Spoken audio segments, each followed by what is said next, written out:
The Dead Sea Scrolls were discovered 70 years ago, yet remain a source of fascination and academic debate. The story of how the first scrolls were found has been recounted for decades. How a Bedouin shepherd, Muhammad Adib, stumbled onto the first scroll jars.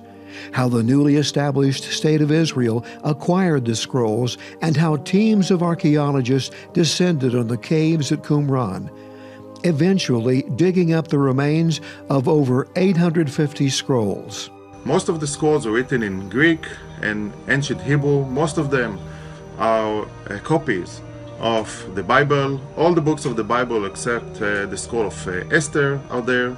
Also external books, new books that we didn't know of, new literary sources that are new to us.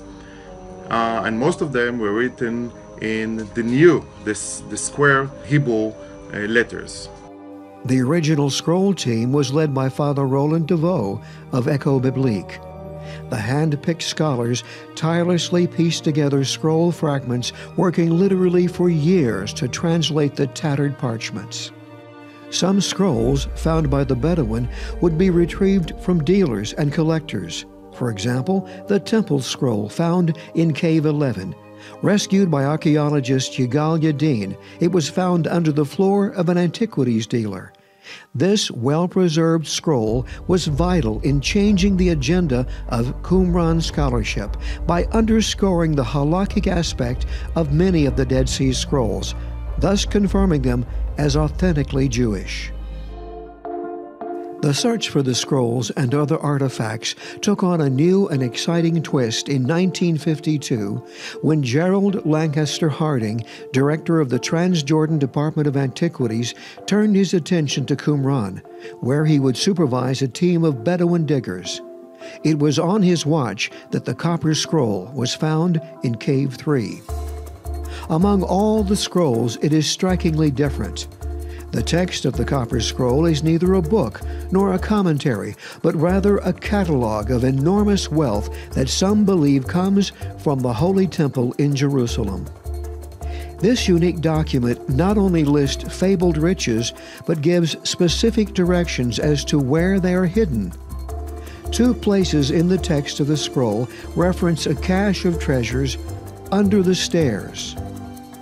Mysterious man-made tunnels later found near the Dead Sea featuring stairs could be an exciting link to this ancient text. After its discovery, the copper scroll was the catalyst for an ongoing search that began with a member of the original scroll team, John Marco Allegro. Allegro supervised the unrolling of the nearly oxidized scroll in Manchester, England. He published his own translation and eventually went looking for the scroll's fabled treasures. Allegro would popularize the copper scroll with British television audiences, an act that would place him at odds with his contemporaries, and in later years he would continue to court controversy. A Texan, Vendel Jones, arrived at Qumran after distinguishing himself during the Six-Day War by helping Israelis spot nearly 60 enemy gun emplacements. He began his own search by digging at the massive Cave of the Column. His efforts would eventually yield a flask of oil, as well as mounds of a red substance believed to be a mixture of ketoret, or temple incense.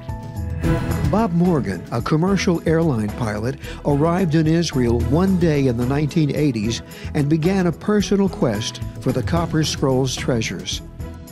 Armed only with John Allegro's book, he believed that the scroll's inscriptions were a genuine guide. Key to his search is a reference to treasures buried under the steps, an intriguing connection to the curious tunnels cut into the desert floor just beyond the ruins of Hyrcania. After years of furtive digging known only to a small circle, Bob enlisted the guidance and talents of Hebrew University archaeologist Dr. Oren Gutfeld. Though Bob is no longer involved, Professor Gutfeld continues searching for possible hiding places of items listed on the copper scroll. I found 4 tunnels, dates either to the late Iron Age, the late First Temple period or to the Second Temple period. We conducted excavation in 2 tunnels. Those are monumental tunnels that goes down in 45 degrees, 2 meters high, 1 meter wide, and steps are curved in the rock all the way down with niches to oil lamps on the wall side. The goal of the tunnels is not known, unfortunately, but I assume that they meant to be a monumental burial, but they used them in secondary use to hide the treasures that are mentioned in the copper scroll. Today, there are still questions surrounding the Dead Sea Scrolls, but new methods of analysis, such as virtual unwrapping, DNA analysis, and X-ray phase contrast tomography, offer fresh insights and reappraisals of the scrolls. But the larger, more pressing question is, are there more scrolls? Working with the Qumran Cave Project, Dr. Goodfeld continues to sift through the centuries of dust and debris fueled by the belief that only a fraction of the 240 caves have ever been properly excavated. That belief was confirmed when Oren and his team recently made worldwide headlines with the discovery of scrolls, fragments of scroll wrappings, and other remains in a cave at Qumran. The Qumran Cave Project believes that this recent find represents an even larger library of documents or ancient artifacts hidden centuries ago, waiting to be discovered.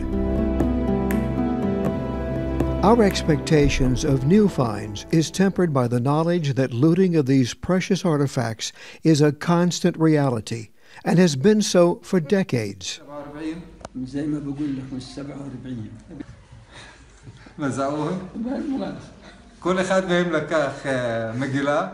Here, in an interview, Oren Goodfeld's trusted and longtime associate, Yosef, serves as an interpreter for 94-year-old Muhammad Ovayed, who tells of joining other Bedouin tribesmen at Qumran after the discovery of the first Dead Sea Scrolls.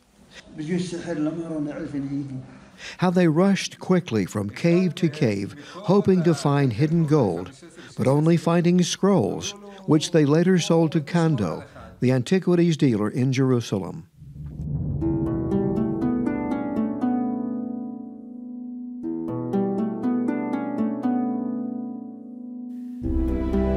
The goal of the Qumran Cave Project is to unlock ancient mysteries that can only expand our present knowledge of Israel's historic saga, its monumental struggle with God and man.